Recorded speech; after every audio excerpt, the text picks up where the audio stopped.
প্রচণ্ড গরমে মাছ মাংস খেতে ভালো লাগছে না? তাহলে এই রেসিপি ট্রাই করুন। মাছ মাংসের প্রয়োজনই হবে না, এটা দিয়েই এক থালা ভাত খেয়ে নিতে পারবেন। ভেজানো মটর ডাল মিক্সি জারেতে নিয়ে নিলাম, ওর মধ্যে পরিমাণ মতো লবণ, একটু চিনি দিয়ে জল ছাড়াই শুকনো শুকনো করে পেস্টটা তৈরি করে নিলাম, ঠিক এই রকম করে। এইবার একটা মশলা বানিয়ে নেব। মিক্সি জারেতে বেশ খানিকটা পোস্ত, অল্প আদা কুচি, কাঁচা লঙ্কা আর অল্প জল দিয়ে 5 মিনিট মতো মশলাটাকে ভিজিয়ে রাখার পর মশলার পেস্টটা তৈরি করে নিয়েছি। এদিকে কড়াইয়ে সর্ষের তেল গরম করে ওই ডালের পেস্টের থেকে অল্প অল্প পরিমাণে দিয়ে বড়াগুলোকে লালচে করে ভেজে তুলে নিচ্ছি।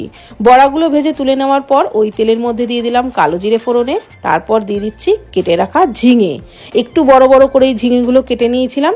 আর ঝিঙেগুলো দেওয়ার পর হাই ফ্লেমে একটু নাড়াচাড়া করে নেওয়ার পর পরিমাণ মতো লবণ দিয়ে নাড়াচাড়া করে ঢাকনা চাপা দিয়ে কিছুক্ষণ ভেজে নিয়েছিলাম। ঝিঙের থেকে বেশ জল বেরোতে শুরু করলে দিয়ে দিলাম হলুদ গুঁড়ো আর সামান্য লঙ্কার গুঁড়ো। নাড়াচাড়া করে খুব ভালো করে ভেজে নিলাম।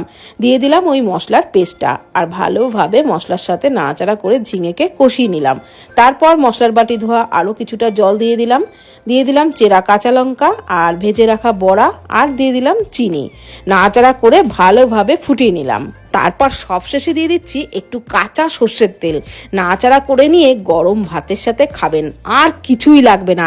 এই দিয়েই একদম এক থালা ভাত খেয়ে নেবেন।